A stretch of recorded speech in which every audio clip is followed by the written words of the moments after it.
مذہبی افتراق پیدا کرنا، سیاسی عدم استحکام پیدا کرنا اور معاشی طور پہ مسلمانوں کو تباہ کرنا اور اخلاقی طور پہ مسلمانوں میں بگاڑ پیدا کرنا، یہ 4 ہدف ہیں ان کے، اور وہ 4 ہدف انہوں نے حاصل کر لیے ہیں۔ زیادہ تر قدرتی وسائل اللہ نے مسلمانوں کو عطا کیے، وہ زرعی وسائل ہوں یا معدنی وسائل ہوں، آبی وسائل ہوں یا دیگر وسائل، لیکن یہ بیچارے ان وسائل کے ہوتے ہوئے دنیا کے دستے نگر ہیں۔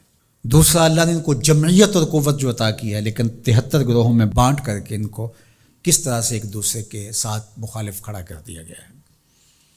اور تیسرا، سیاسی طور پہ شورشیں، یہ آپ دیکھ لیں ساری اسلامی ممالک کے اندر ہیں، پوری دنیا کا مطالعہ کر لیں، 1 انچ بھی جگہ ایسی نہیں ہے جہاں آتش و آہن برس رہا ہو اور وہ کفار کی سرزمین ہو۔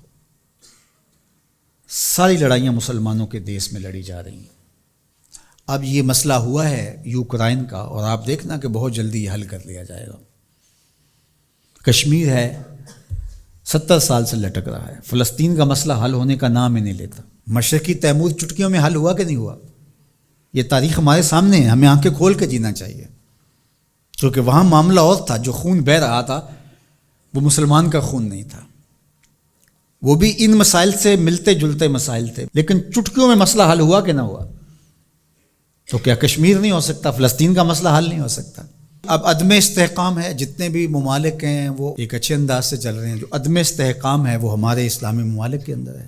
خانہ جنگیاں جتنی بھی دیکھ لیجئے وہ یہاں ہمارے ممالک کے اندر شروع کروائی جاتی ہیں، تو ہم اپنے نبی علیہ السلام کی تعلیمات کو فراموش کر گئے اور ہم اٹھنے نہیں پا رہے، اور ہماری بڑی بڑی سلطنتیں جو ہیں، وہ اندلس کی سلطنت دیکھ لیجئے کس طرح تباہ و برباد کر دی گئی، سقوط بغداد ہوا، اسی طرح خلافت عثمانیہ کا سقوط ہے، سقوط دہلی ہوا، اور ہماری اس ریجن کے اندر دیکھ لیجئے یہ ایک سقوط کابل ہے، اسی طرح سقوط ڈھاکہ ہے۔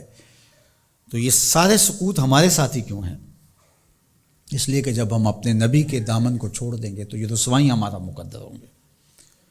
ہمیں ہمارے نصابوں میں یہ پڑھایا ہی نہیں گیا کہ جس طرح نماز تمہارے اوپر فرض ہے، باقی امور تمہارے اوپر فرض ہیں، امت سازی کا عمل بھی تمہارے اوپر فرض ہے۔ جس طرح حضور علیہ الصلاۃ والسلام کا نام عقیدت سے لیا جانا اور آقا کریم علیہ الصلاۃ والسلام کی محبت تمہارے اوپر فرض ہے اور محبت کے تقاضے تمہارے اوپر لازم ہیں، تمہارے اوپر یہ بھی اسی طرح لازم ہے۔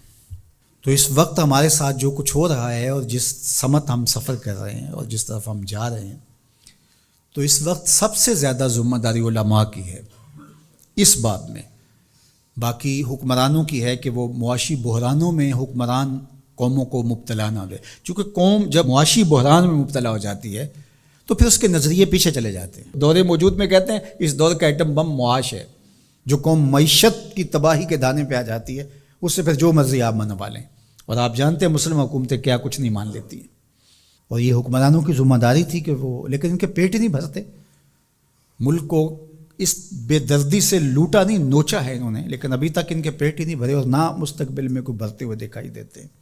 تو یہ ایک دردناک صورتحال ہے۔ جو اسلام کو دوسرا بڑا نقصان پہنچایا ہے وہ منبر و محراب کے ذمہ داران نے پہنچایا ہے۔ بر صغیر پاک و ہند کے اندر تجزیہ کرتے ہوئے حضرت مجدد الفسانی علیہ الرحمہ نے کہا کہ 4 طبقے ایسے ہیں جنہوں نے سب سے زیادہ اسلام کو نقصان پہنچایا ہے۔ یہاں پر اس ریجن کی وہ بات خاص طور پہ کرتے ہیں، وہ فرماتے ہیں ان میں سے ایک علماء سو ہیں، انہوں نے اسلام کو بہت زیادہ نقصان پہنچایا ہے۔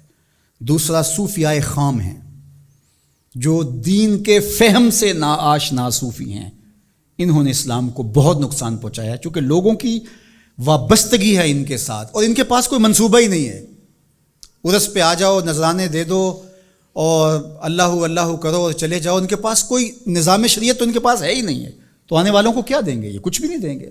تیسرا بڑا نقصان جو ہے وہ اسلام کو جو پہنچایا وہ سلاطین نے پہنچایا، بادشاہوں نے پہنچایا، اور چوتھا جو ہے وہ انہوں نے کہا کہ اسلام کو جو نقصان پہنچایا وہ 2 نمبر دانشوروں نے پہنچایا، اور 5 نام بھی آپ ذکر کرتے ہیں، وہ فرماتے ہیں جو گستاخان صحابہ ہیں، چونکہ جب صحابہ کی نفی ہوتی ہے تو پورے دین کی نفی ہو جاتی ہے۔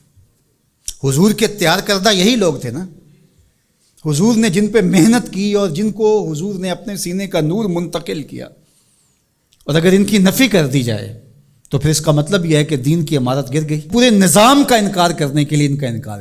جو امت کے اندر تفریق ہوئی، تشتت ہوا اور بے جا تشدد ہوا، اور امت کے اندر جو فکری ناہمواری پیدا ہوئی، باہمی منافرتیں انتہا کو چھونے لگی، سوچ سمجھ فہم ادراک کی قوتیں سلب کر لی گئیں، یہ سب کچھ منبر و محراب کی وجہ سے ہوا. اور اس میں علماء حق یا علماء ربانی یا علماء راسخین جس کو قرآن نے کہا ہے وہ نہیں شامل، لیکن علماء سو جو ہیں سب سے زیادہ مسلمانوں کو اگر نقصان پہنچایا ہے علماء سو نے پہنچایا. اللہ ہمیں امت واحدہ کے نور سے مالا مال فرما، ایسی امت واحدہ جو تیرے محبوب کی سچی غلامی کا حق ادا کرنا جانتی ہو، ایسی امت واحدہ جو صحابہ کے در کی دہلیز کی نوکر ہو، جن کے رگ و ریشہ میں اہل بیت کا پیار محو نفوذ ہو، جو اولیاء امت کے طریق پہ گامزن ہو. اللہ ہمیں سچائیوں کی راہ پہ رکھے. وآخر دعوانا